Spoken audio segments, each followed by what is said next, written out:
Hello, Ruby Ravel here, and today I want to talk to you about revenge, specifically as it relates to the ancient Greek goddesses of the Furies. Now, in a few of my recent videos, I've been talking about the current contemporaneous conjunction of Venus and Pluto.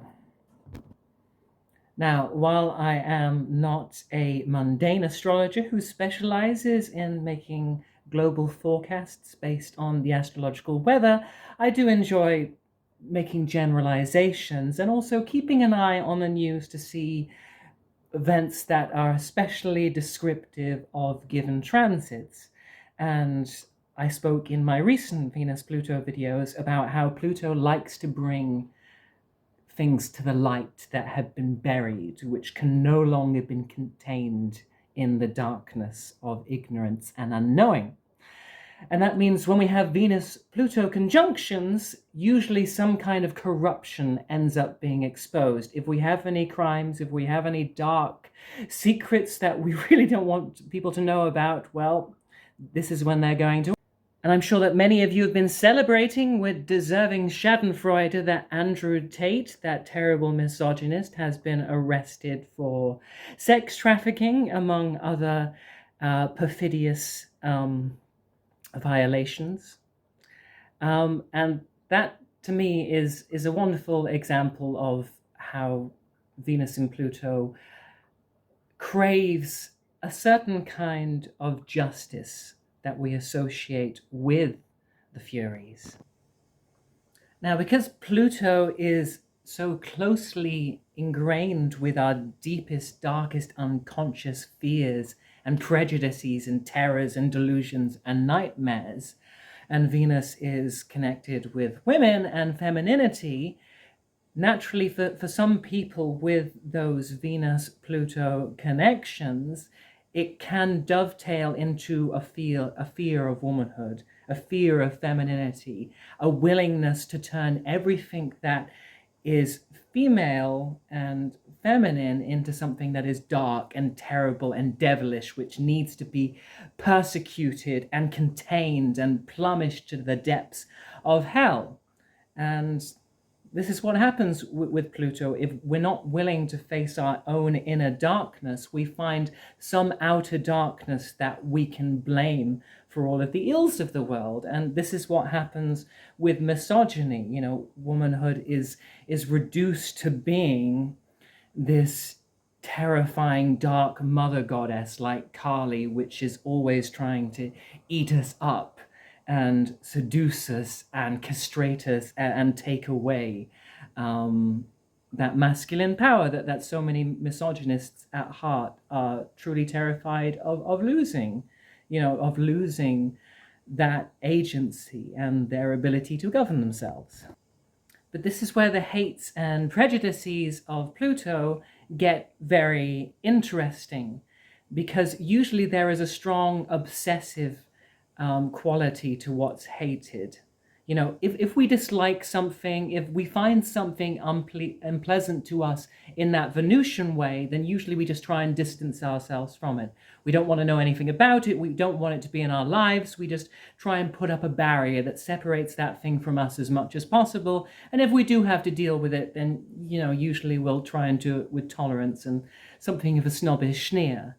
But with Pluto, there tends to be more of an obsession with that thing that we hate. If we dislike it, if we've decided that it's the worst thing in the world, then we can't let it go. We hold on to it. We're always vilifying and obsessed with it, and that's what we see with these misogynists, rather than just having to rather than just claiming to dislike women, they actively seek out these platforms where they can try and spread hate towards women, where they can try and disempower women, that they are actively trying to go out into the world and spread some kind of violence, to spread their own sense of fear. And that's the thing, Pluto being a collective planet rules those collective fears. It wants to spread itself out like this wave of darkness.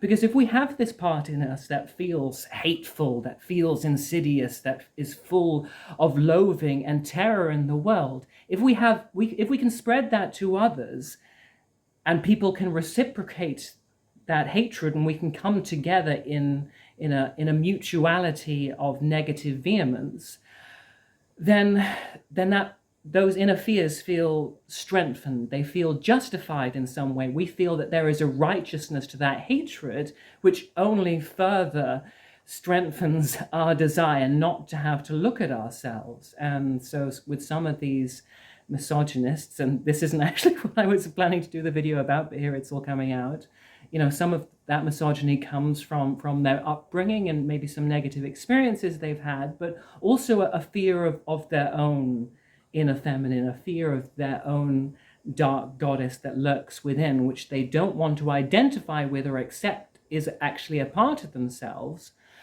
and therefore they have to project outwards. And that can be an interesting phenomenon for a number of reasons. In my own instance, I have Venus square Pluto, and all my life I've had that obsession with the feminine, especially attracted to those dark goddess archetypes, to the Furies, to Lilith, to Kali, to Noble Lady Kula, and all the feminine raffle deities of the Tibetan Buddhist canon.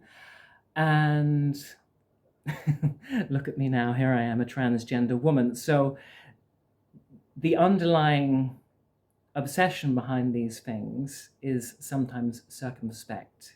If we try and destroy what we can't destroy, if we try and destroy what's out in the world which we don't feel we can destroy in ourselves, then the world feels like a safer place. Anyway, so we've talked about Pluto wanting justice, but it's a very specific type of justice, a sadistic justice, you could say. If we think about the ordinary type of justice we associate with Libra, that is the craving for balance, for equity, for fairness, for everyone to get their due according to their own actions. There's an element of dispassion to it. You think about blindfolded justice with her very sober visage, holding her scales. She is wanting to make decisions that are not based on her feelings, but which are based on a reasonable assessment of the facts. Pluto isn't interested in that kind of justice. This is a primordial justice.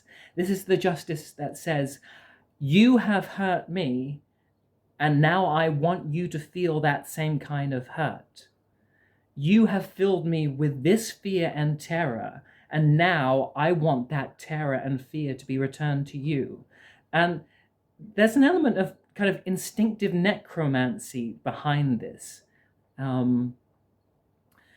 Because when we do feel that pain, and we do feel that suffering, and we feel that heartbreak and that agony, and we feel that it's something that someone else has caused or triggered or given to us, then it's almost like an unwanted gift. It's almost like a dagger to the heart or to the solar plexus.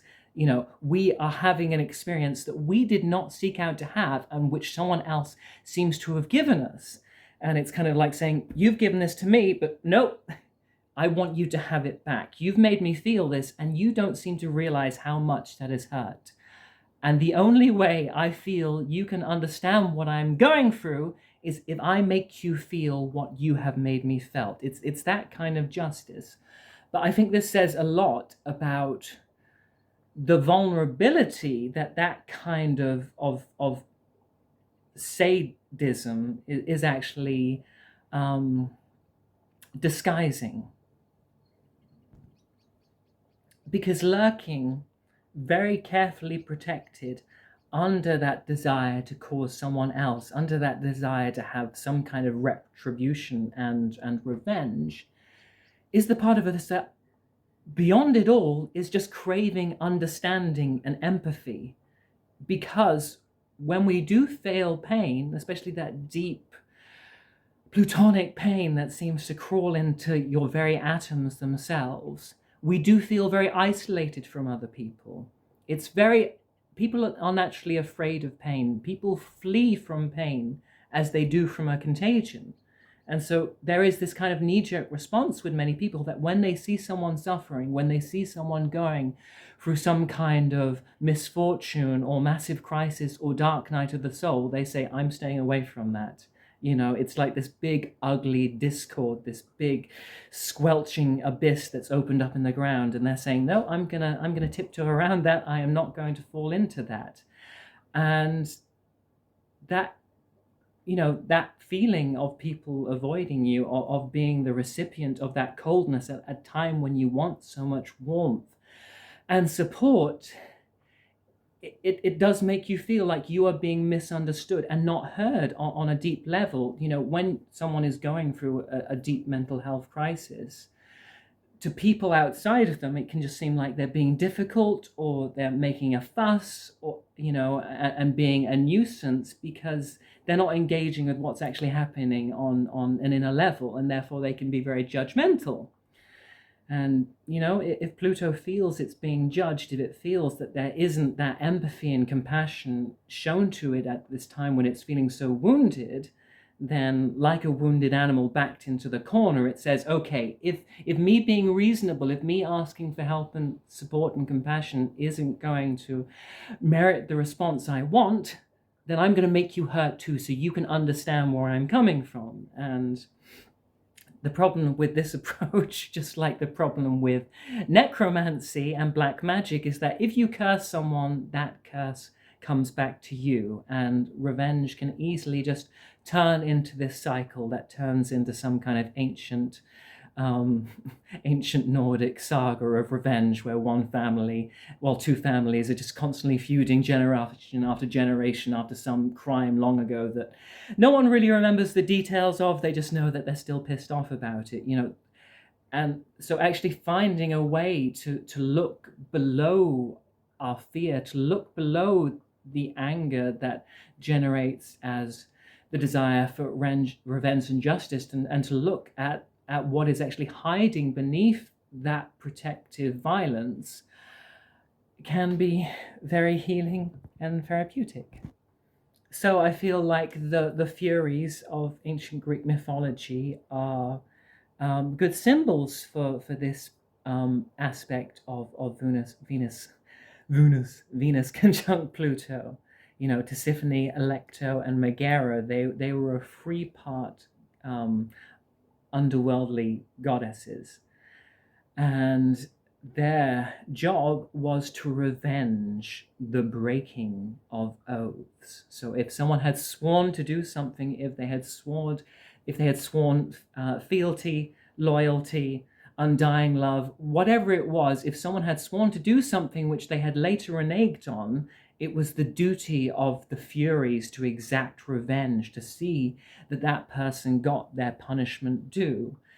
And I think there are all times when we feel ourselves embodying those Furies, that part of us that feels that maddening bloodlust and anger, when we feel that some inviolate law within us that we hold for ourselves or for reality in general has been broken, and we want retribution for it. And I think especially given how fickle words are, the making of and breaking of oaths is a very powerful thing. The thing is, words are so fleeting, they're so transient, and so capable of being misinterpreted and of deceiving people, which is very appropriate for Mercury retrograde.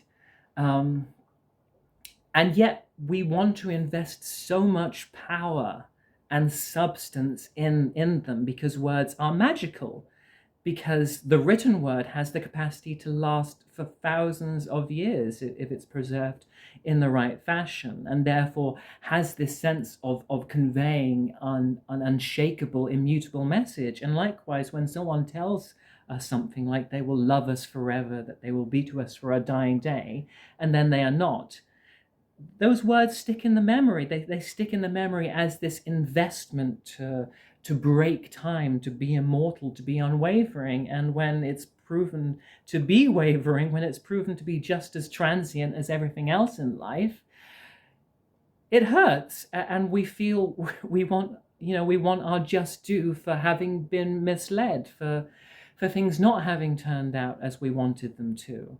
And if you can't place your faith in that, it shakes our foundations of justice, because we feel that there should be someone that we can place faith in that will work for us in every situation, which will always be there. And in this fragile world, it doesn't exist, and we can only ever find that solace within. And even then, that is dependent on many circumstances as to how closely we can maintain that integrity. But yeah, those are just some thoughts I had about the Furies. I hope you've enjoyed this video. If you would like me to carry on talking about dark goddesses or connections between mythology and astrology, or have any specific requests, please let me know, and please like and subscribe for more content.